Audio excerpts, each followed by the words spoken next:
Like any old school record, there are two sides to every album. There is the A side that has the big hits, the singles, and songs that get all the praise and glory. But there's another side to every hit record. The B side features the songs that aren't as reminiscent outside of the most die-hard of aficionados. When you're a fan of professional wrestling, it's likely you find yourself enjoying certain characters, moments, and matches that are not centered around the A-side main events and household names. This is the Pro Wrestling B-side.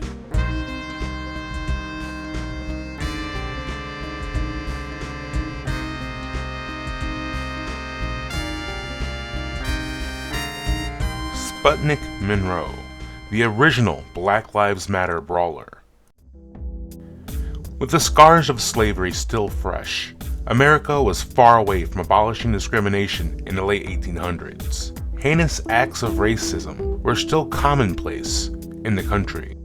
So much that Jim Crow laws were instituted in the southern states of America. These laws would prohibit black and white people from integrating and kept a strict divide between the two cultural communities. Jim Crow laws would essentially create rules to give whites a certain set of rights and blacks another. Restaurants would not serve blacks. Education funds were in place to benefit whites over blacks. Water fountains were for whites only, and all sorts of unfair practices were the social norms of the time. Under the facade of separate but equal, these laws would remain in place until 1965. Until that point, there were many examples and displays of humanity at its worst. Even with these outrageous laws abolished, America would still have a long journey ahead to ensure real, genuine equality for all. These times really shaped a lot of strong personalities. You were either against the cause, or like the late great Muhammad Ali, were for the cause, with no room for shades of gray. Thankfully, the repulsive racist mentality would not be shared by all. Roscoe Merrick was born in Dodge City, Kansas in December of 1928 to a widowed mother. Just 1 month before Roscoe's birth, his father would perish in a tragic plane crash. His mother would remarry a baker when he was 4 years old. With segregation in full gear, the young Roscoe would have exposure to the African American people that worked for his stepfather, and his nanny was also African American. Little can be said for the man's childhood, but he took his baker stepfather's last name in Brumbaugh, and as the wrestling world would later find out, his openness to work with all races. Living through these horrific times gave him a perspective that he needed to stand up for what is right, and it also made him a bit anti-authority. If someone were not being treated fairly, he would not hesitate to step in. When Roscoe turned 17, he and a friend joined the carnival wrestling circuit in Wichita, Kansas. The late teen would square off with a carnival brute in matches where he would get paid $5 for every minute he could survive.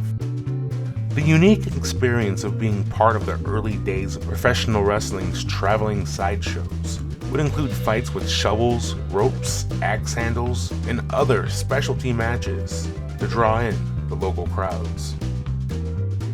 He would later go on to begin wrestling in more conventional professional wrestling events.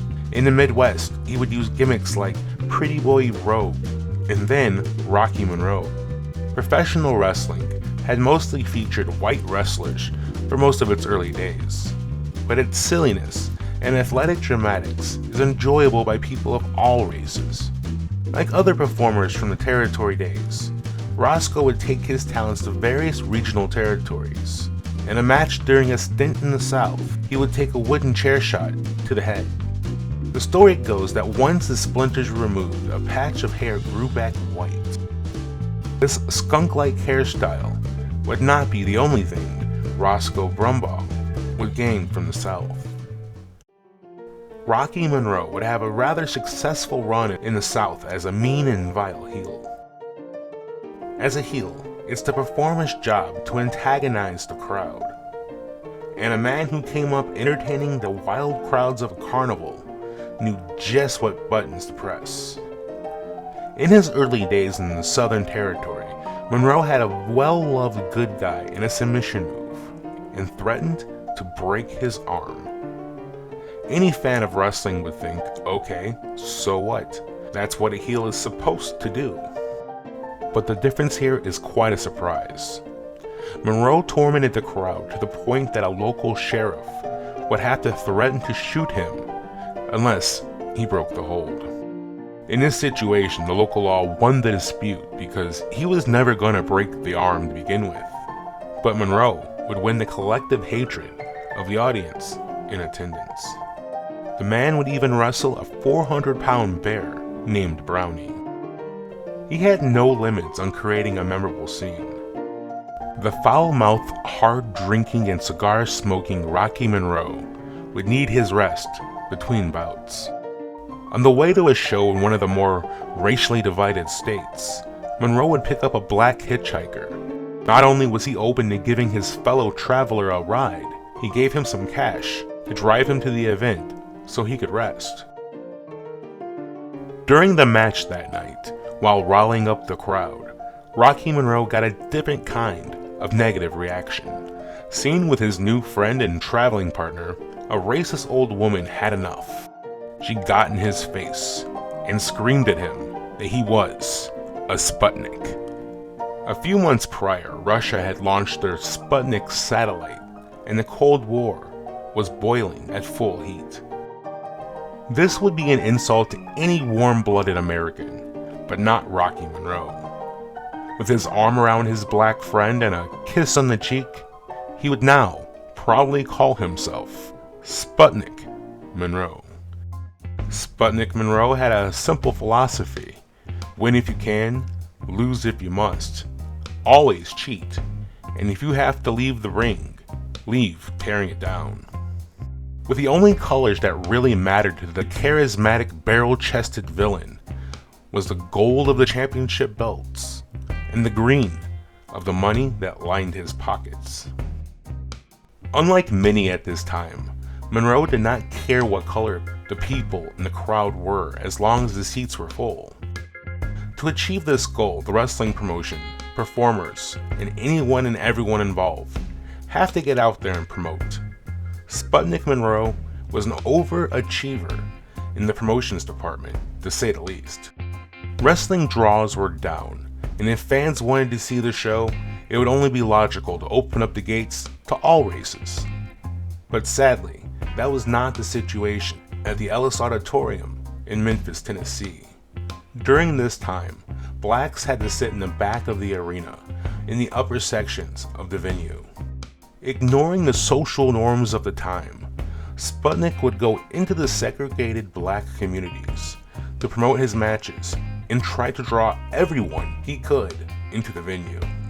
And they came in droves to support this anti-hero of the squared circle. To avoid the black crowds from being turned away, Monroe would bribe a door attendant to keep less than honest track of the number of African American attendees. This would result in Ellis Auditorium being filled to capacity and the venue having no choice but to integrate the seats at ringside. It is not known if the in-ring bad guy Sputnik Monroe used heel tactics to win his match that night, but he definitely cheated the system and won the battle of segregation in the stands. Monroe would embrace his multicultural fans and those fans who loved his colorblind and flashy larger-than-life persona. While mingling with the community and promoting his shows, he would openly socialize and hang out in the black bars of Memphis. Sputnik Monroe knew how to draw heat from the crowd, but sometimes he would gain legit heat from the local government. Monroe would be arrested for fraternizing with blacks under the charge of mopery. Yes, mopery. To defend himself in court, Sputnik hires Russell B. Sugarman Jr., a black attorney, to throw salt in the wounds of the racist establishment. A white man being defended by a black lawyer was unheard of in those parts, in those times. At the end of the case, he would be fined $26 on his outrageous charge of mopery and then go right back to doing what he would want to do. According to Monroe himself, after 3 or 4 times, the cops gave up and left him alone. Racist white civilians, not so much. Monroe would be jumped while attending a Memphis rodeo. His home would be egged. He and his family would be threatened, and he would be constantly harassed by the closed-minded culture of the times. Naturally, this would not stop Sputnik from being Sputnik.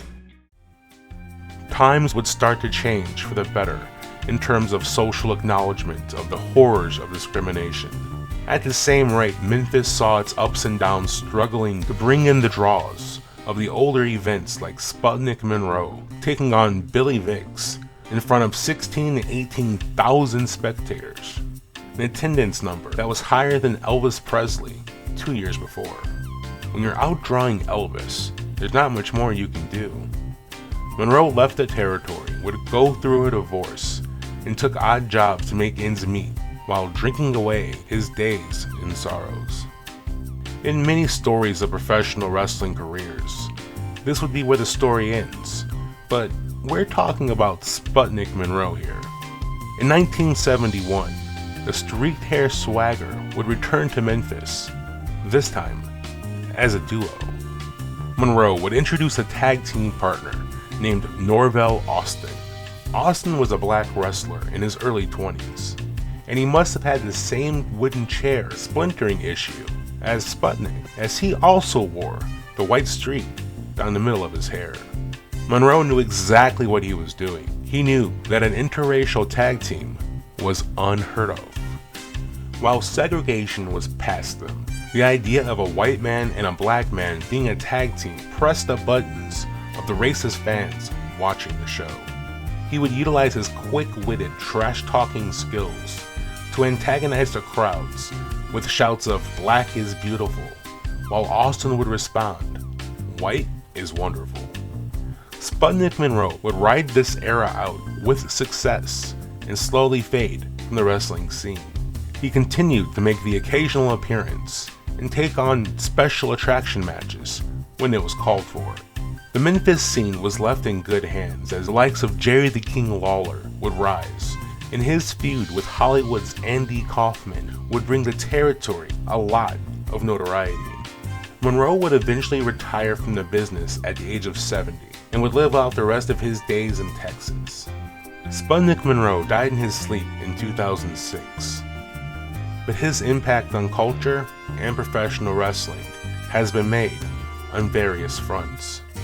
His talents and contributions to pro wrestling were celebrated as he was entered into the WWE Hall of Fame despite never stepping one foot in a WWE or WWF ring. Monroe's place in pop culture has also been made. There's a Los Angeles-based rock band named after him. Otis Gibbs has a song called Sputnik Monroe that chronicles the legend of, well, the legend. March 24th has been declared Sputnik Monroe Day. Then, of course, there's his story of knocking down the racial divide of professional wrestling, which is eternal. The modern fan would have a hard time imagining professional wrestling without a diverse cast of characters. Iconic black performers would be part of the territory and television eras for years. This would eventually lead to black world champions that have represented their culture and professional wrestling strong and proud. Thankfully, in most cases, a wrestling promotion would not be shy to put championships either on black performers or minority performers, if the paying audience or storyline calls for it. Like the team of Sputnik Monroe and Norvell Austin, professional wrestling has seen a strong lineage of biracial tag teams up and down the ranks. Monroe would be pleased with the logical idea of accepting everyone into the world of professional wrestling, but even he would respect the fact that there is still more to be done. Black wrestlers and all minorities have had to endure racism both in and out of the locker room. Just like our American history, the path to diversity in professional wrestling is not without bumps. Stereotypes have had their place in history on all mediums of entertainment, and professional wrestling is no different. But times have changed. With the racial divide being blurred by strong, legendary, and great black performers, and allies like Sputnik Monroe, times have, and will always, change for the better.